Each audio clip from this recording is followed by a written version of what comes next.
Bonjour à tous et bienvenue sur notre chaîne. Aujourd'hui, nous allons approfondir l'idée de contrôler le Bitcoin en tant que réserve stratégique et analyser plus en profondeur son impact sur son prix en nous appuyant sur des preuves concrètes et sur l'influence de personnalités ainsi que d'institutions majeures. Historiquement, Donald Trump a souvent critiqué le Bitcoin, le qualifiant de risque pour l'économie traditionnelle. Toutefois, certaines déclarations récentes laissent entrevoir une vision plus nuancée. En effet, au lieu de simplement condamner cette crypto-monnaie, l'idée serait d'en contrôler l'utilisation pour en faire un outil stratégique qui pourrait également jouer un rôle dans la stabilisation de son prix. Le concept de réserve stratégique repose sur l'idée qu'un actif peut être utilisé par un État pour sécuriser son économie face aux aléas du marché. Traditionnellement, l'or a joué ce rôle, et aujourd'hui, de nombreux analystes comparent le Bitcoin à un or digital. Si le Bitcoin était intégré aux réserves stratégiques, son cours ne serait plus déterminé uniquement par l'offre et la demande sur un marché libre, mais aussi par des politiques économiques destinées à limiter sa volatilité. Les preuves de l'influence des personnalités sur le prix sont irréfutables. Elon Musk.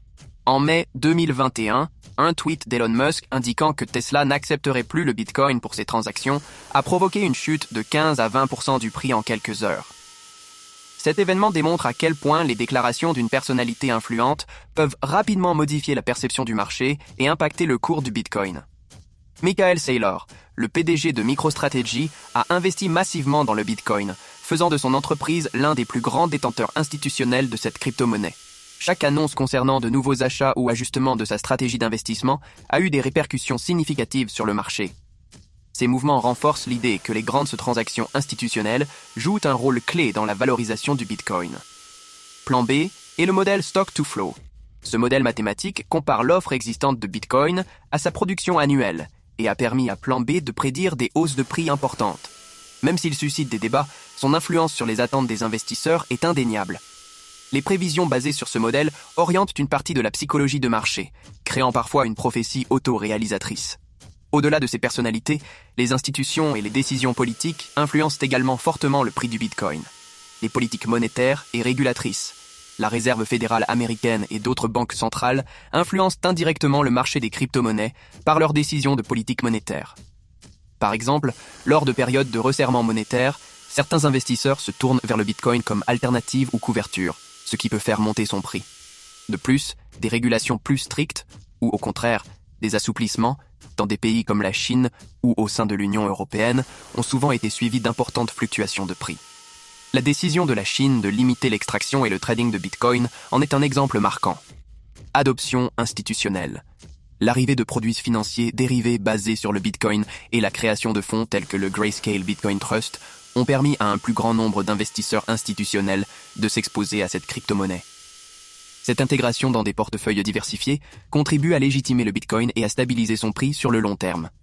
En envisageant un contrôle accru du Bitcoin, non seulement pour sécuriser le marché mais aussi pour en faire un actif stratégique, on pourrait assister à une transformation profonde de la manière dont le cours de cette crypto-monnaie est déterminé.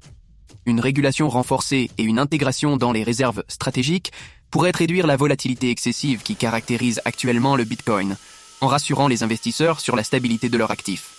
Cependant, ce contrôle pose également des questions cruciales.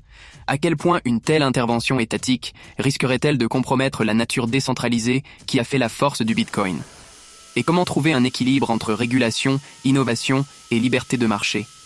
Ce débat multidimensionnel montre que le marché du Bitcoin est le résultat d'un écosystème complexe où se mêlent décisions individuelles, grandes transactions institutionnelles et interventions politiques.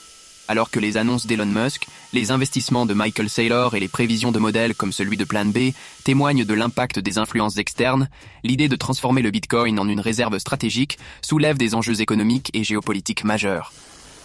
Une telle démarche pourrait stabiliser son prix et lui conférer une légitimité nouvelle, mais elle impliquerait également une centralisation qui irait à l'encontre de l'esprit décentralisé originel du Bitcoin.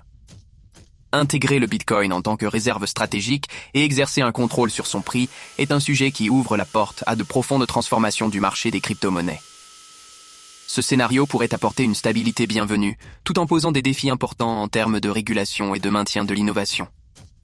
Ce débat, toujours en évolution, mérite d'être suivi de près, tant par les investisseurs que par les décideurs politiques. Merci d'avoir suivi cette analyse détaillée. N'hésitez pas à partager vos impressions et à vous abonner pour rester informé des dernières évolutions du marché.